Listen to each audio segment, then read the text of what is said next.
tour et qui aura 2 minutes pour son intervention. C'est notre collègue Sylvie Guillaume. Chers collègues, je regrette que nous ayons une fois de plus à discuter ensemble du blocage du dossier réinstallation. Cela fait plus d'1 an déjà que nous nous sommes prononcés, mais les discussions continuent d'achopper sur des questions techniques.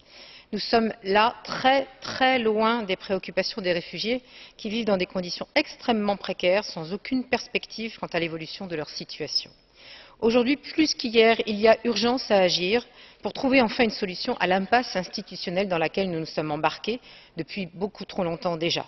Notre objectif doit être celui d'apporter une aide concrète aux candidats à la réinstallation dont le nombre n'a cessé d'augmenter.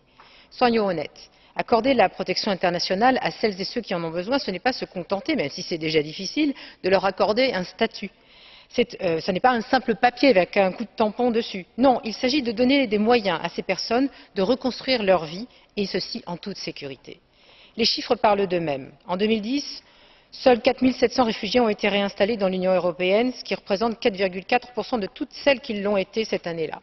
Au regard de ce score assez peu fameux, il faut bien le dire, rappelons que ce programme est destiné à inciter les États membres à se joindre au mouvement de solidarité collective dans lequel les pays comme les États-Unis et le Canada sont déjà largement engagés. Mais au-delà des chiffres, c'est aussi le contenu même de la réinstallation, la qualité du dispositif européen qui importe. Ce dispositif doit s'appuyer sur plusieurs éléments essentiels, j'en cite 3.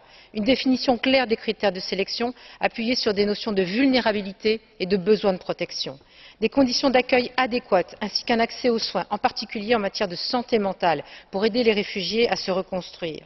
Un accès à l'emploi ou aux formations, accompagné de cours de langue, pour leur permettre de devenir plus autonomes, et ceci rapidement. On ne cesse de nous rabattre les oreilles avec de nombreux discours d'austérité, selon lesquels la question de l'accueil des réfugiés coûterait bien trop cher.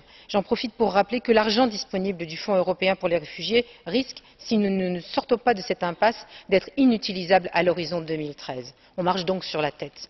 L'Union européenne a des responsabilités, elle ne peut les esquiver davantage, et les États membres doivent s'engager à offrir plus de places. Les bonnes intentions ne suffisent plus, il faut passer aux actes.